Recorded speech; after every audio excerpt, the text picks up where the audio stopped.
What happened to Monica White? The real story explained. What really happened to Monica White?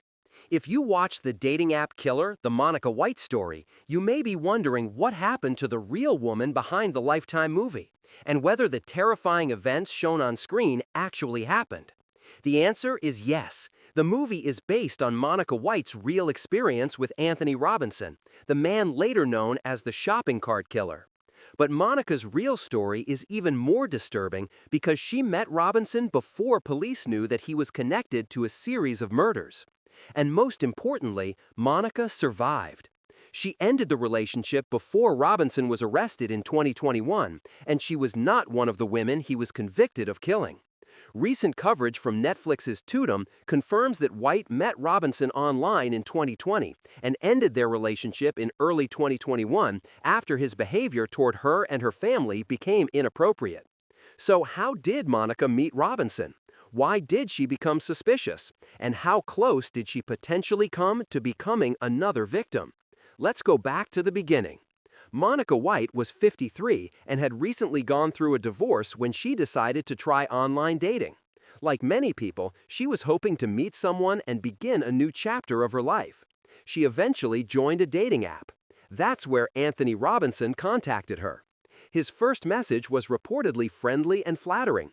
He presented himself as someone who was interested in getting to know her. The two began talking regularly. They communicated online, spoke on the phone, and video chatted. And according to accounts of Monica's experience, Robinson seemed to know how to make her feel comfortable. He talked about his own life. He told her about his children. He discussed his background. He also reportedly told Monica that he preferred older women because he believed they were more mature.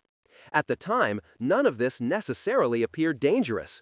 Monica had no reason to know that she was communicating with a man who would later be convicted of murder. Eventually, the relationship moved from the dating app into real life. Robinson traveled to meet Monica in Pennsylvania, and that first meeting became a turning point. According to accounts of Monica's story, Robinson behaved differently in person than she had expected. He reportedly asked Monica not to judge him immediately and made a disturbing comment about not liking rejection. That statement would take on an entirely different meaning after Robinson's arrest. But there was something else that concerned Monica. Robinson's behavior became increasingly inappropriate and controlling. He reportedly wanted to move into Monica's home almost immediately.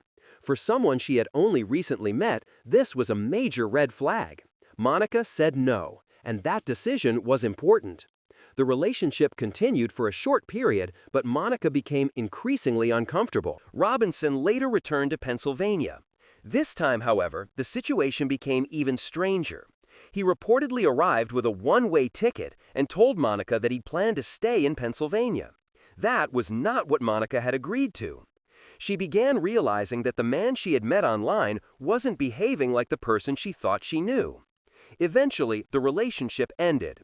Monica gave Robinson money to help him return home, but according to accounts of her story, he didn't immediately leave. At one point, he later asked her to meet him at a hotel in Harrisburg and reportedly offered her $500. Monica refused. And after that, the two stopped communicating. That decision would eventually prove extremely important, because months later, everything changed. In November 2021, police discovered the bodies of Aline Elizabeth Beth Redman and Tanita Smith in Harrisburg, Virginia. Both women had met Robinson through dating apps. Investigators began examining Robinson's movements, communications, and hotel records. Surveillance footage became particularly important. Police were able to connect Robinson to the women and to the disposal of their bodies. He was arrested on November 23, 2021. And that's when Monica discovered the horrifying truth about the man she had dated. The man she had met through a dating app was not simply an unstable former boyfriend. He was accused of being connected to multiple murders. Robinson was eventually convicted in the deaths of Redman and Smith in 2025. A jury found him guilty on all 6 counts related to those killings, and in 2026 he was sentenced to 2 life terms plus 10 years in prison. His defense has said it intends to appeal. But investigators have also examined Robinson's possible involvement in additional deaths. Authorities have identified him as a primary suspect in the deaths of Cheyenne Brown and Stephanie Harrison, while investigators have also examined possible connections to Sonia Champ and Robinson's former fiancée, Sky Allen. Those additional cases are important to distinguish from his convictions. Robinson has been convicted of murdering Redmond and Smith. The other deaths remain allegations or investigations rather than convictions. And that is what makes Monica's story so frightening. She was interacting with Robinson before anyone knew what he was capable of. She had been alone with him. She had considered him a potential romantic partner. She had allowed him into her life. And yet, something inside her told her to step away. That instinct may have saved her life. Monica later learned about the murders and began connecting the events to her own experience. Suddenly, strange moments that had seemed merely uncomfortable became terrifying in hindsight. His obsession with moving quickly, his reaction to rejection, his desire to stay with her, his strange behavior, the hotel invitation. All of those details took on a completely different meaning after Robinson's arrest. And that is one of the most important elements of the real story. Monica didn't know she was dealing with a serial killer. She didn't have a police report warning her. She didn't have information about his criminal history. She simply recognized that something about the relationship wasn't right, and she listened to that feeling. That's also why her story has become important in conversations about online dating. The danger isn't always obvious. Someone can appear charming. They can say the right things. They can make you feel special. They can create a connection very quickly. And sometimes, the warning signs only become obvious after you've already become emotionally invested. Monica's story shows why boundaries matter. She refused to let Robinson move into her home. She eventually ended the relationship. And when he tried to get her to meet him at a hotel, she refused. Those decisions created distance between her and a man who would later be convicted of murder. The Lifetime movie dramatizes these events, but viewers should remember that it is a dramatization of a true story, not a documentary. The movie stars Lela Rochon as Monica White and Jarod Joseph as Anthony Robinson. Netflix's official overview confirms that the movie is based on White's real experience and that the story follows her relationship with Robinson before his arrest. The film also emphasizes Monica's realization that the man she had been dating was connected to a string of killings. That basic premise is supported by the real case. But some dialogue, timing, and individual scenes are necessarily dramatized for television.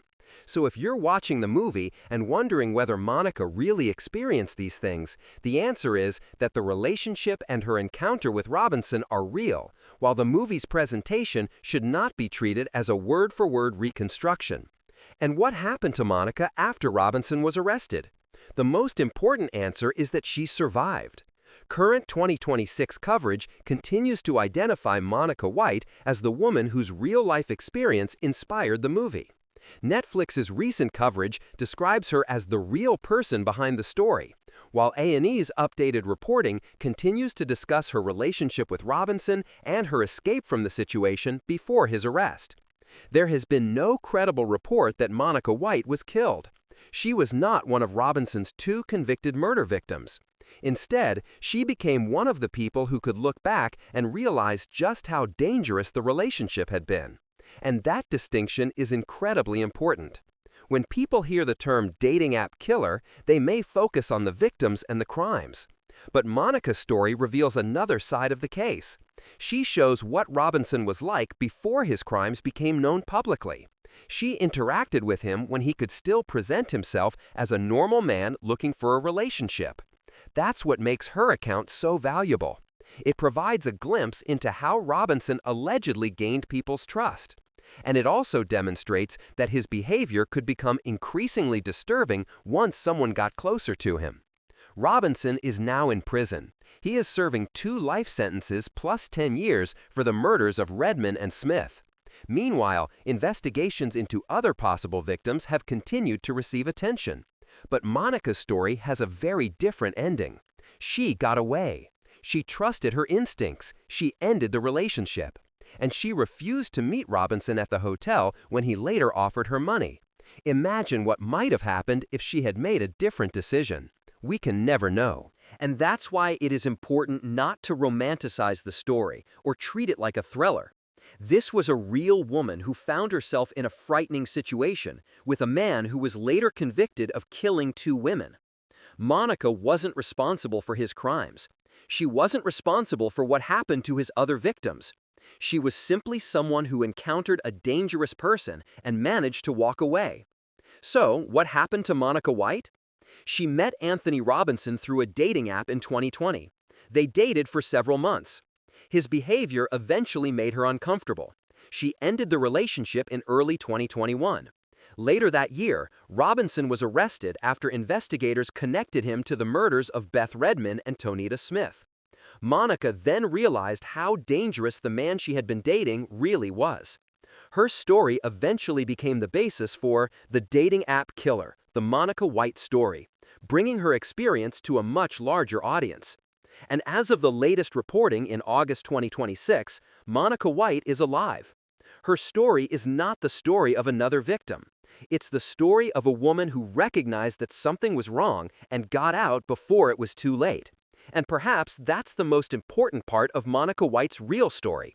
She didn't know she was dating a killer. She couldn't have known what would eventually be uncovered. But when her instincts told her to walk away, she listened.